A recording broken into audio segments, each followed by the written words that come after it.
नमस्कार दोस्तों, प्रस्तुत है शंकर बामजी द्वारा लिखा गया किशोर उपन्यास भाग्य के खेल का अध्याय 17 वियोग। उसी साल बसंत एफए की विज्ञान परीक्षा में प्रथम श्रेणी में पास हुआ। लता मिडिल परीक्षा में प्रथम आई। दोनों भाई बहन की सफलता से डॉक्टर साहब तथा रेखा सिंह को बहुत आनंद हुआ। उन्होंने बसंत को मेडिकल कॉलेज में भेज दिया। दिन बीतते देर नहीं लगती। धीरे धीरे 4 साल कब गुजर गए इसका पता न चला। बसंत एमबीबीएस परीक्षा में पास हो गया। उसे विश्वविद्यालय के छात्रों में सर्वप्रथम स्थान मिला। इस उपलक्ष्य में उसे स्वर्ण पदक भी मिला। डॉक्टर साहब की खुशी का ठिकाना न रहा। रेखा सिंह फूली न समाई। जब बसंत ने आकर उसके चरण चूमे तो वह खुशी में फपक फपक कर रो दी।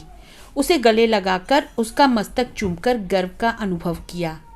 जिस दिन बसंत डॉक्टरी की परीक्षा में उत्तीर्ण हुआ, डॉक्टर साहब ने उसे बुलाया और पूछा, बेटे अब आगे की पढ़ाई के बारे में तुमने क्या सोचा है? बसंत ने कहा, मैं चाहता हूँ कि अस्पताल में आपका काम संभालूं। आप बहुत थक गए हैं। अब आप घर पर आराम करें तो ज़्यादा अच्छा हो। आगे जैसी आपकी इच्छा। खैर छोड़ो इन बातों को। मैं तो यह कहना चाहता था कि मेरी इच्छा तुम्हें अमेरिका भेजने की है।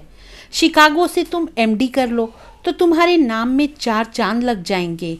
उसके लिए 4 साल चाहिए और 4 साल तो मैं अस्पताल में काम कर सकता हूँ। वहाँ से लौट आने पर तुम मेरा काम संभाल लेना। मेरे बाद वैसे यह अस्पताल तुम्हारा है। डॉक्टर रंजन बोले। बसंत ने भाव विभोर हो नीचे झुककर डॉक्टर साहब के चरण छूकर कहा, जैसी आपकी इच्छा। मैं जाने के लिए तैयार हूँ। तो मैं अगले ही महीने तुम्हारे जाने का सारा प्रबंध किए देता हूँ। तुम अपनी तैयारी कर लो, डॉक्टर साहब ने कहा। अगले महीने बसंत 4 साल की डॉक्टरी की पढ़ाई के लिए रवाना हुआ। सभी लोग उसे हवाई अड्डे पर पहुंचाने आए। डॉक्टर दंपत्ति और सिंह दंपत्ति ने उसका मस्तक चूमकर अश्रुपूर्ण नेत्रों से विदाई दी। बसंत ने उनके चरण छुए। जहाज उड़ने पर सब लोग भारी मन घर लौटे। बसंत के अमेरिका पहुंचने पर सबको हर महीने राजी खुशी के पत्र आते और उसकी प्रगति का हाल मालूम होता रहता। इसी तरह 3 साल कैसे बीत गए इसका पता न चला। अब एमडी का अंतिम वर्ष बाकी था। उन दिनों बुढ़ापे के कारण डॉक्टर साहब का स्वास्थ्य गिरने लगा। इधर बसंत परीक्षा की तैयारी कर रहा था और इधर डॉक्टर साहब की सेहत एकदम बिगड़ गई। दूसरे डॉक्टरों ने उन्हें बचाने की बहुत कोशिश की पर असफल रहे।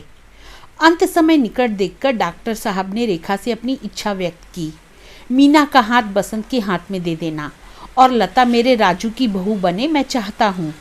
वह आगे बोले, मैंने अपना अस्पताल बसंत के नाम कर दिया है। अब वही उसका मालिक होगा। इसके कागजात संदूक में रखे हैं। कहकर डॉक्टर साहब ने अंतिम हिचकी ली। पल भर में खेल खत्म हो गया। डॉक्टर साहब की इच्छा के अनुसार उनके निधन की खबर बसंत को न दी गई। उसकी परीक्षा जो चल रही थी। तो दोस्तों, यह था किशोर उपन्यास भाग्य के खेल का अध्याय 17। अब मिलती हूँ अगले अध्याय के साथ। तब तक के लिए अलविदा।